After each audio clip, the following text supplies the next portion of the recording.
요즘 집값 또 오른다면서요? 그래서 저도 일단 샀어요. 최근 몇 달 사이 상담받는 분들 중 이런 얘기를 하시는 분들이 정말 많아졌습니다. 그런데요, 제가 드리고 싶은 말씀은 이겁니다. 그 집 3년 뒤에도 지금 가격 받을 수 있을지 확신 있으세요? 많은 분들이 서울에 집이 없다, 공급 부족하다는 말만 듣고 무리해서 15억, 20억짜리 아파트에 손을 대십니다. 심지어 생애 최초 대출, 전세 끼고 후순위 대출까지 받아서 자기 자본 3에서 4억만으로 초고가 아파트를 구매하기도 하죠. 하지만 지금은 상황이 다릅니다. 정부가 역대급 대출 규제를 발표했기 때문입니다. 이젠 빚내서 집 사기 정말 어렵습니다. 게다가 마포, 성동, 강동처럼 이미 오른 지역 말고 한남, 노량진, 방배 같은 입지 좋은 곳에는 3에서 4년 안에 수천 세대 규모의 신축 아파트가 쏟아질 예정입니다. 지금 구축을 비싸게 사신 분들, 그 집보다 더 새롭고 입지 좋은 아파트가 곧 분양되고 입주되고 전세 물량까지 풀릴 거라는 걸 과연 알고 계실까요? 공급이 없다는 말은 절반만 맞는 진실입니다. 서울 전체적으로 보면 공급은 줄고 있지만 핵심 입지엔 이미 철거 이주 끝낸 대단지 재개발 물량들이 입주 준비를 마치고 있습니다. 이런 사실을 모르고 주변 말만 듣고 급하게 매수한 분들이 지금 당황하고 계신 겁니다. 그 누구도 알려주지 않았거든요. 뉴스에선 서울에 집 없다는 말만 하니까요. 안녕하세요. 저는 부동산 전문 투자자 이성민입니다. 20년 넘게 부동산 시장을 현장에서 분석해오면서 지금처럼 낙관론과 착시가 뒤섞인 시장은 흔치 않다는 걸 느낍니다. 이번 영상에서는 왜 지금 샀다가 후회하는 분들이 생겼는지, 앞으로 어떤 지역이 위험한지, 공급과 규제의 타이밍이 왜 중요한지 차근차근 풀어드리겠습니다. 여러분의 내 집 마련, 그리고 자산 방어에 꼭 도움이 되는 정보가 될 테니 끝까지 함께 해주시고요. 여유가 되신다면 구독과 좋아요도 한번 부탁드립니다. 그럼 본격적으로 시작해 보겠습니다. 1. 집값 급등, 진짜 원인은 공급 부족 때문일까? 자, 이제 본격적으로 하나씩 짚어보겠습니다. 사람들은 말합니다. 서울에 집이 없다, 앞으로 공급이 없어서 집값은 무조건 오른다. 그래서 마포, 성동, 강동 같은 지역의 구축 아파트에도 20억 가까운 가격이 붙는 걸 보고도 더 오를 거야 라며 불안감에 매수하죠. 하지만 서울에 공급이 없다는 말은 절반의 진실입니다. 전체 서울에서 분양 예정 물량은 줄어든 건 맞습니다. 하지만 주요 입지, 즉 한남, 노량진, 방배, 심지어 성수 같은 지역은 이미 철거와 이주를 마친 재개발 구역들이 대기 중입니다. 대표적으로 말씀드릴게요. 한남 5구역 약 2,600세대, 노량진 1구역 3,000세대 이상. 이 외에도 방배, 성수 전략정비구역, 심지어 반포와 잠실 일대까지 3에서 4년 이내에 1만 세대 이상 대규모 신축 아파트가 입주할 예정입니다. 이건 그냥 계획이 아니라 이미 행정 절차가 끝난 확정 물량들이에요. 지금은 철거 중 혹은 공사 중이지만 2027에서 2029년 사이엔 완공 후 입주가 현실화됩니다. 그럼 어떤 일이 벌어질까요? 지금 구축 아파트를 20억에 사신 분들은 불과 몇 년 뒤 같은 지역에 더 새롭고 입지 좋은 신축 아파트들이 비슷한 가격에 나오게 될 겁니다. 자산 가치의 희석, 이게 바로 지금 매수자들이 걱정해야 할 부분입니다. 즉, 지금 집값을 끌어올린 건 공급 부족 때문이 아니라 공급이 없을 거라는 착시, 그리고 대출 규제로 집값이 조정되기 전이 마지막 기회라는 불안 심리가 만들어낸 결과일 수 있습니다. 다음 파트에서는 어떻게 3에서 4억만으로도 20억짜리 아파트를 살 수 있었는지, 그리고 그 구조가 지금 왜 붕괴되기 시작했는지를 알려드리겠습니다. 이 사람들이 20억 아파트를 살 수 있었던 이유. 아니, 도대체 어떻게 4억으로 20억짜리 아파트를 사지? 처음 듣는 분들은 이렇게 생각하실 겁니다. 하지만 올해 상반기 서울 부동산 시장에서는 이런 일이 실제로 벌어졌습니다. 핵심은 저금리 정책 자금과 과도한 대출 한도, 그리고 갭투자 구조의 재등장입니다. 예를 들어볼게요. 서울 마포구의 한 구축 아파트.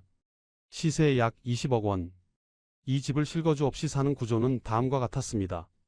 전세 보증금 10억 원. 생애 최초 후순위 주택담보대출 6억 원. 자기 자본 4억 원. 즉, 실제 본인 돈은 4억만 들고 와서 전세 세입자의 보증금과 저금리 대출을 이용해 20억짜리 아파트를 사는 구조가 가능했던 겁니다. 이게 가능한 이유는 간단합니다. 당시에는 LTV 최대 80%까지 허용됐고 심지어 후순위 대출도 저금리로 제공됐기 때문이죠. 생애 최초 구입자라는 이유만으로 서울 핵심지 고가 아파트까지 이렇게 접근할 수 있었습니다. 심지어 생애 최초가 아니더라도 LTV 70%까지는 웬만하면 다 나왔습니다. 6억 7억 정도만 있어도 전세 끼고 사는 갭 투자 구조가 돌아간 겁니다. 여기에 정부가 토지거래 허가 구역을 풀기 시작하면서 전세를 활용한 갭 투자도 다시 쉬워졌습니다. 토지거래 허가 구역에서는 전세를 끼고 사는 게 막혀 있었거든요. 그런데 그걸 풀어주니까 다시 무이자 대출처럼 전세 끼고 집 사기가 가능해졌죠. 결과적으로 어떤 일이 벌어졌냐면 현금 3에서 4억 있는 30대 후반 40대 초반 실수요자들이 서울 고가 아파트에 대거 유입되기 시작한 겁니다. 특히 마포, 성동, 강동처럼 더 오르기 전에 빨리 사야 한다는 불안감이 큰 지역일수록 이런 거래가 많았습니다. 하지만 문제는 지금부터입니다. 이 구조를 가능하게 했던 대출 정책들이 6월 말부터 대대적으로 바뀌었습니다. 다음 파트에서는 왜 이번 대책이 역대급 대출 규제라고 불리는지, 어떤 구조가 막혔고 지금 집 산 사람들은 어떤 리스크를 안게 됐는지를 하나씩 풀어드리겠습니다. 3. 이제는 대출 규제, 빚내서 집 사기 끝났다. 앞서 말씀드린 대로 3에서 4억으로 20억짜리 아파트를 사는 구조는 사실상 정부가 허용해줬기 때문에 가능했던 일입니다. 그런데 이제 그 길이 막혔습니다. 2025년 6월 말 정부는 가계부채 관리 방안이라는 이름으로 역대급 대출 규제를 발표했습니다. 부동산 대책이라고 이름 붙이지도 않았습니다. 그만큼 강력하게 빚을 줄이는 것 자체를 목표로 내세운 조치였다는 거죠. 구체적으로 어떤 변화가 있었냐면, 첫째, LTV 주택담보인 정비율 조건이 대폭 축소, 생애 최초, 신혼부부 등에게 적용되던 80% 대출 혜택 축소, 70%까지도 어렵게 됐고 지역소득 조건 따라 더욱 제한되었습니다. 둘째, 후순위 대출 구조 전면 차단, 전세 보증금을 끼고 집을 사던 갭 투자 방식 차단, 특히 전세금 후순위 대출 조합이 가장 큰 타격을 받았습니다. 셋째, 신용대출 한도 축소, 연소득 이내로 제한되었습니다. 연봉 6천이면 6천만 원까지만 대출이 허용됩니다. 부채 총량 관리 강화로 사실상 추가 대출이 불가능해졌습니다. 결과적으로 이전에는 3억만 있어도 레버리지를 일으켜 서울 아파트를 살 수 있었지만 이제는 최소 6에서 7억 이상의 자본이 있어야만 같은 물건을 살 수 있게 된 겁니다. 그리고 이 변화는 단순히 숫자만 바뀐 게 아니라 시장 전체의 매수 심리와 거래 구조를 흔드는 일입니다. 왜냐하면 이전에는 앞으로 더 오른다는 기대감이 어차피 대출되니까 지금 사자로 연결됐지만 지금은 대출이 막히면서 돈이 없으면 못 산다는 현실적인 장벽이 생긴 거예요. 시장에선 이런 걸 심리적 유동성 축소라고 부릅니다.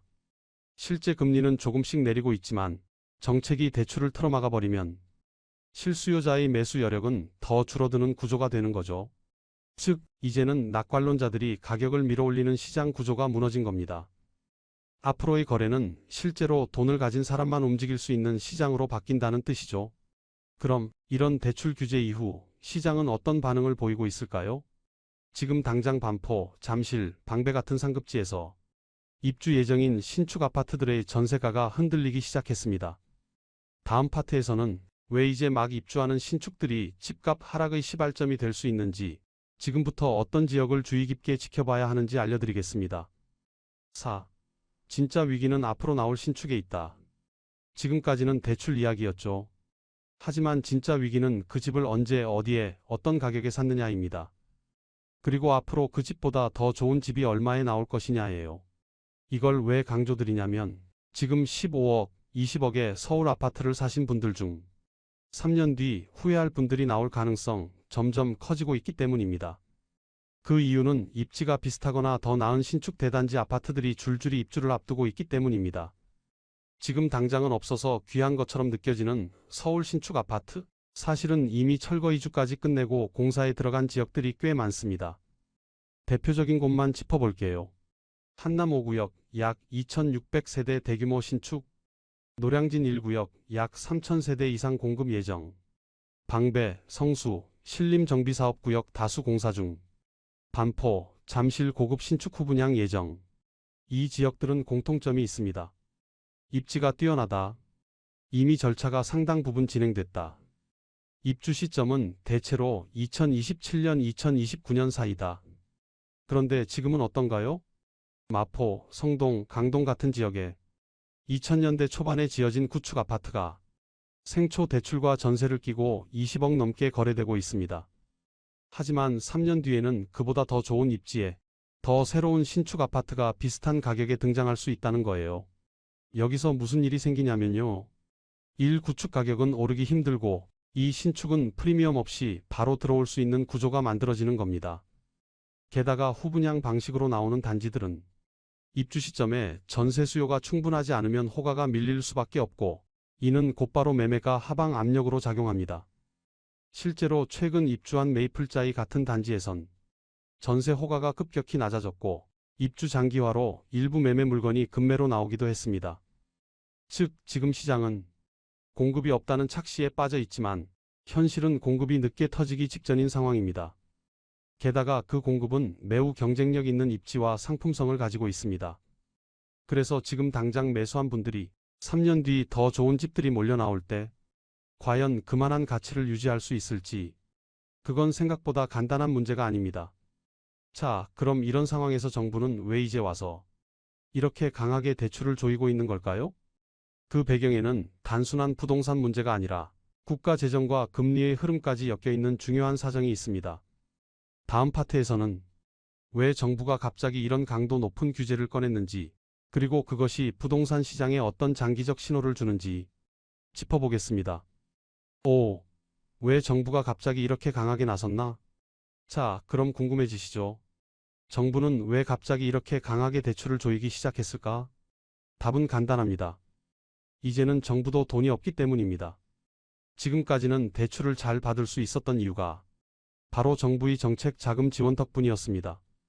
생애 최초 신혼부부, 신생아 가구, 전세 사는 청년들까지 금리를 낮추고 대출 한도를 늘려주는 방식으로 수많은 지원이 국토교통부 산하의 주택도시기금을 통해 이루어졌습니다. 그런데 말입니다. 그 기금 이제 거의 바닥났습니다. 2022년 기준으로 주택도시기금 잔액 약 50조 원, 2024년 7조 원대로 감소. 이 7조 원마저도 항상 대기 중인 사업들과 보증 지출이 있어서 사실상 당장 추가 지원 여력은 없는 상황입니다. 예전 같으면 기금에서 꺼냈으면 되지 했겠지만 이제는 남은 돈이 없으니 정부도 빌려서 써야 되는 상황이 온 겁니다. 즉, 정부가 뭔가를 하려면 국채를 발행해야 되는 국면이 된 겁니다. 그럼 어떤 문제가 생기느냐? 기준금리는 내려가는데 시장금리는 오르고 있습니다. 기준금리는 완만히 하락. 국고채 금리 실제 시장금리는 반등 중. 그 이유는 두 가지입니다. 더 이상 금리 인하 여력이 별로 없다는 시그널이 시장에 퍼졌고 정부가 추경을 위해 국채를 더 찍을 것이라는 전망이 확산됐기 때문이죠. 시장 입장에서는 이렇게 판단합니다. 아, 정부가 돈이 부족하니까 앞으로 채권 많이 찍겠구나.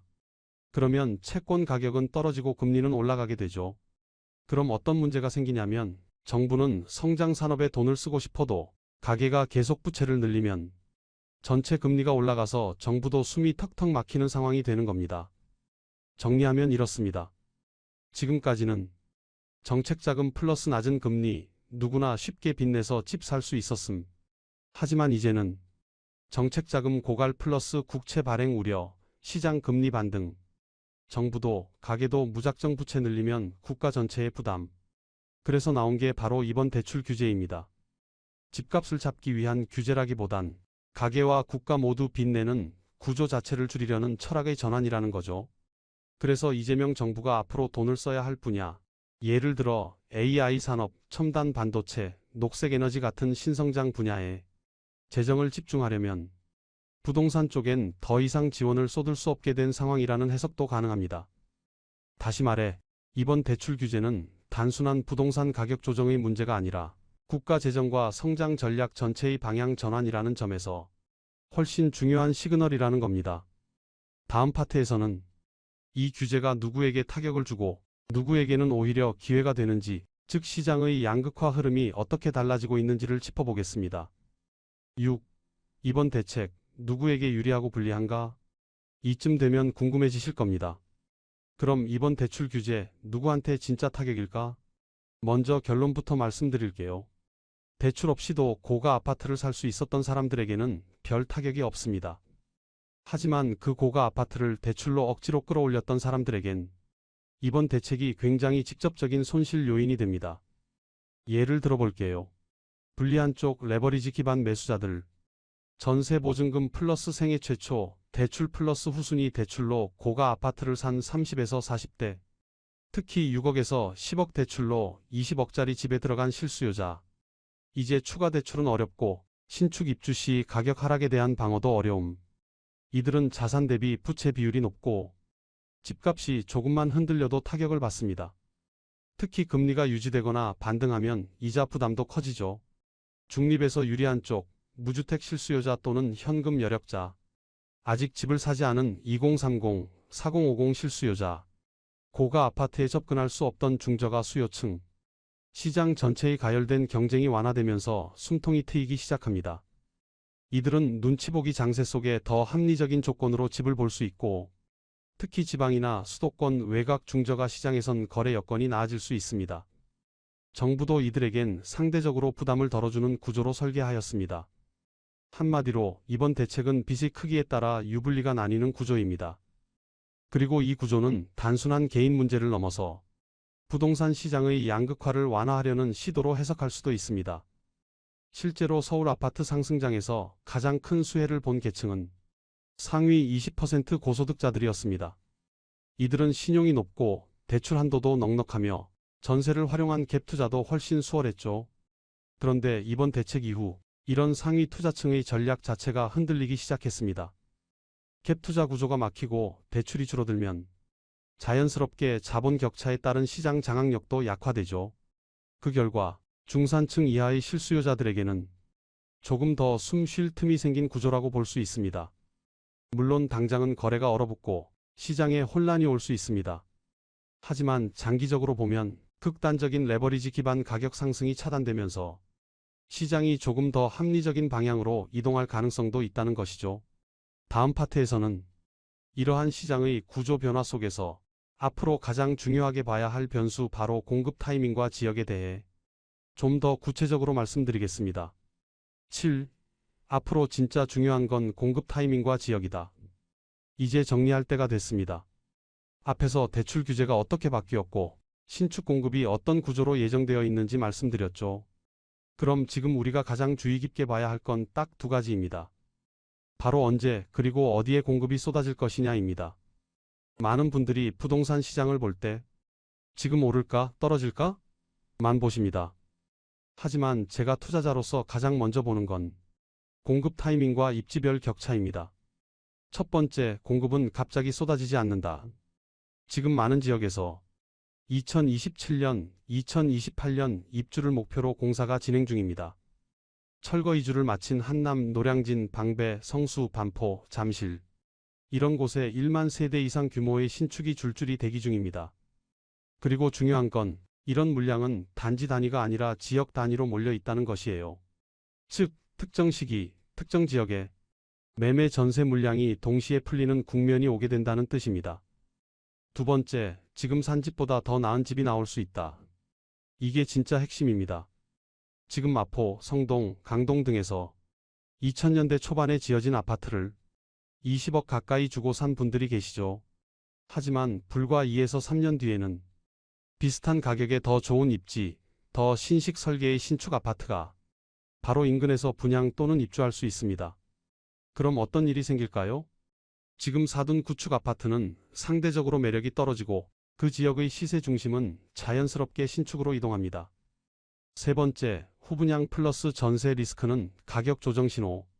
요즘 트렌드는 후분양입니다. 시공사 입장에서도 리스크가 적고 수분양자 입장에서도 안정적이니까요. 그런데 문제는 후분양 단지는 입주 시점에 전세가가 받쳐주지 않으면 매매가 자체가 무너질 수 있다는 겁니다. 실제로 최근에 입주한 메이플자이 같은 경우 전세 호가가 떨어지면서 입주 초기부터 급매 물건이 나왔습니다. 이게 반복되면 신축 프리미엄이 사라지고 전체 지역 시세가 동반 조정될 수 있는 거죠. 그래서 요약하면 지금부터는 신축이 언제 풀릴지, 그 신축이 내 집보다 더 나은 조건인지, 그 지역의 전세 수요가 받쳐줄지, 이 세 가지를 꼭 따져보셔야 합니다. 특히 입주 시점이 겹치는 지역, 그리고 교통 호재 없이 공급만 몰리는 지역은 단기적으로 가격이 흔들릴 가능성이 높습니다. 이제는 공급이 없다는 말만 믿고 덜컥 사는 시대는 끝났습니다. 진짜 중요한 건 그 공급이 어디에, 언제, 어떤 조건으로 나오는지를 현실적으로 따져보는 안목입니다. 오늘도 시청해주셔서 진심으로 감사합니다. 다음 영상에서는 부동산으로 돈 벌던 시대는 끝났습니다라는 주제로 더 깊이 있는 이야기로 찾아뵙겠습니다. 오늘 영상이 여러분의 판단에 도움이 되셨다면 구독과 좋아요도 부탁드립니다. 지금까지 지혜로 걷는 노후와 함께한 부동산 전문 투자자 이성민이었습니다. 건강하고 지혜로운 하루 보내세요.